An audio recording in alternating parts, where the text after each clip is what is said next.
back to Every Other Carl. I'm Carl, and today is not going to be a vlog video. If you want one of those, skip to my next video. You can skip this one. It's a car video. Got a little dinger here on my Nissan.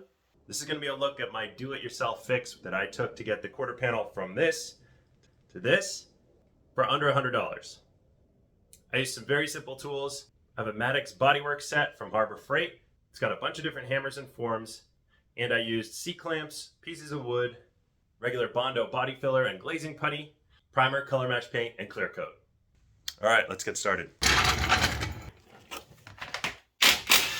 I started by heating the dented fender with a heat gun. This wasn't super necessary, but I wanted to lower my chances of breaking the metal as I pulled the dent out.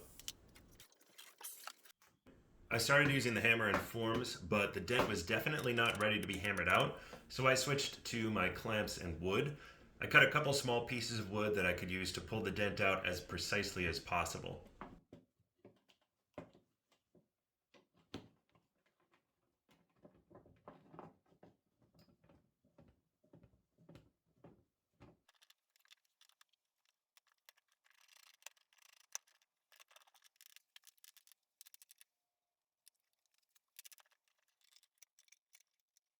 Once the dent was pretty well pulled out, I could use the hammers and forms to get the metal back pretty close to its original shape.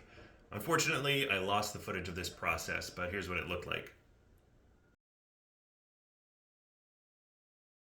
Once the metal was hammered into shape, it was time for body filler and glazing putty.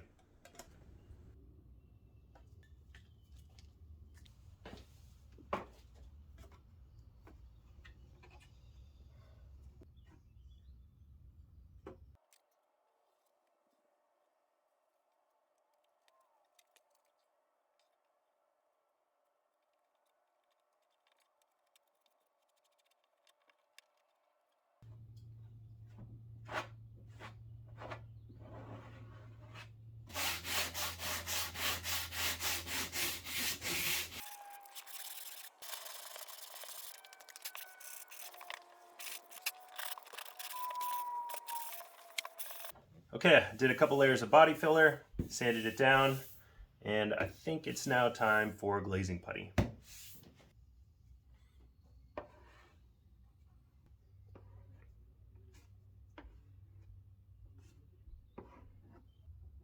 All right, first layer of glazing putty is on. I think while I wait for that to dry, I'm gonna do a little cleanup and put the inner fender back on.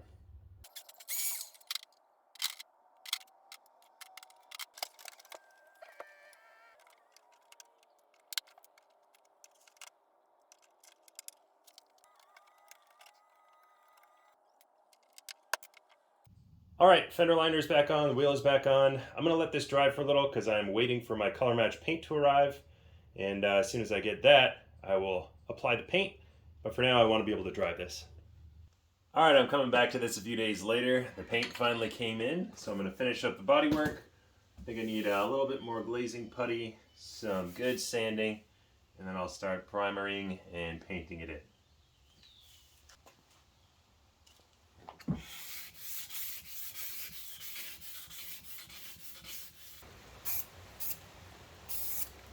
This is called guide coat. You spray a light mist and then sand it all off, and it'll show you the high and low points.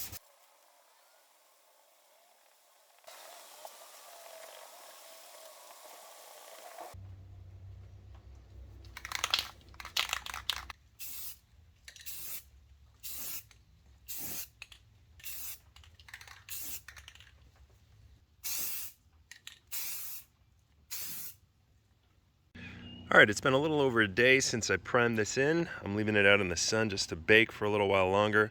Make sure the primer is nice and hardened.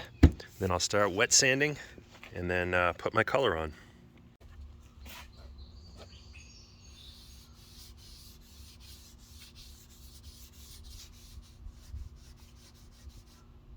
All right, it's all cleaned up. Wet sanding is done. Pretty happy with how smooth this is.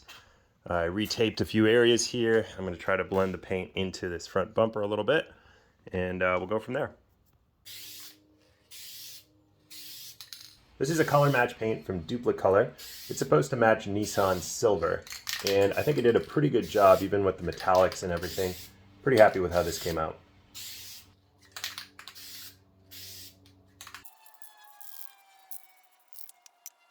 All right, I think that's going to be enough base paint for now. So next step is clear coat.